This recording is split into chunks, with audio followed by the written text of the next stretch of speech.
咁嚟到 Book 4 Chapter X 嘅第8題啦。咁呢條話俾你知都係一個 transformer 啦，ideal 嘅理想嘅。OK 好啦，咁而家啦，佢話俾你知，如果將一個電阻器 Y resistance Y remove 移走嘅時候啦，究竟會出現邊個效果嘅咧？好啦，首先第一樣嘢啦，當我 remove 咗佢嘅時候，嗱你要知道㗎，由於我哋呢個 transformer 佢個 V 係受咩影響咧？其實佢個 V 只係受個 turn ratio 同埋我哋 input 嗰個 voltage 所影響嘅啫。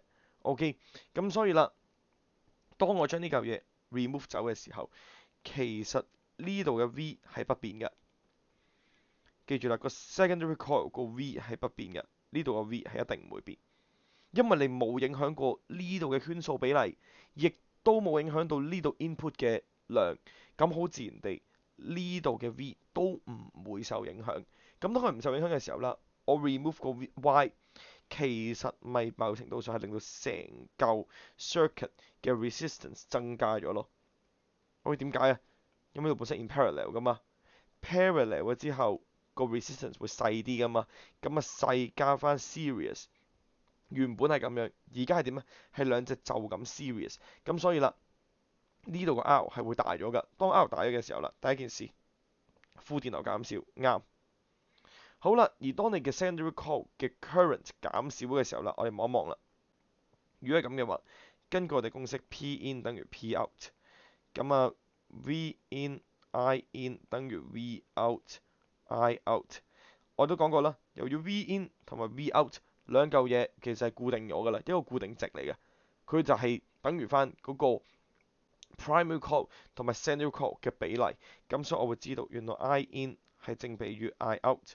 兩者嘅關係係 directly proportional，所以啦，當你嘅 I out 下降嘅時候，你嘅 I in 都好自然地會下降，一係正確嘅。好啦，到最後啦，就係話俾你知 resistance X 嘅功率有所增加。好啦，咁就睇睇啦。嗱，由於我哋而家移走嗰隻 Y，會移走隻 Y。嗱，你可以想象下，本身呢度叫做 V 咁大啊，本身呢度叫 V 咁大。好啦，原本我有二 set X 同埋 Y，假設三嚿嘢佢哋嘅 resistance 都係一樣嘅。好啦，咁我哋會知啦，因為佢係 parallel 啦，咁所以呢度其實成嚿嘢夾埋咧就等於翻1/2個 R 嘅啫。好啦，咁佢哋 in series 咁樣駁埋嘅，所以呢度搶電嘅話咧，其實佢搶得唔多㗎。佢搶電嘅話，咁我哋知道啦，其實咪就係1/2個 R 除翻2/3個 R 咯。呢嚿嘢嚟噶嘛，我哋計比例即係嗰陣時都有講過。好啦，咁而家啦，如果我 remove 咗個 Y 嘅時候，喂，咁 X 同埋 Z 其實就係 R 同 R 去搶喎。喂，R 去搶嘅唔同喎，各搶一半喎。咁所以呢度搶到 V/2 咁多嘅電壓嘅喎。所以啦，當你有 V/2 咁多電壓嘅時候，我哋會知道啦。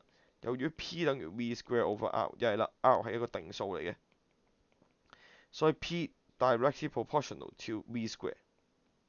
咁所以當我 remove 個 Y 嘅時候，由於 X 嘅 V 係上升咗，所以我會知道第三呢個答案係啱嘅，因為 V 上升嘅時候 P 就會上升，所以答案係 D dot 1、2、3全部都係正確嘅。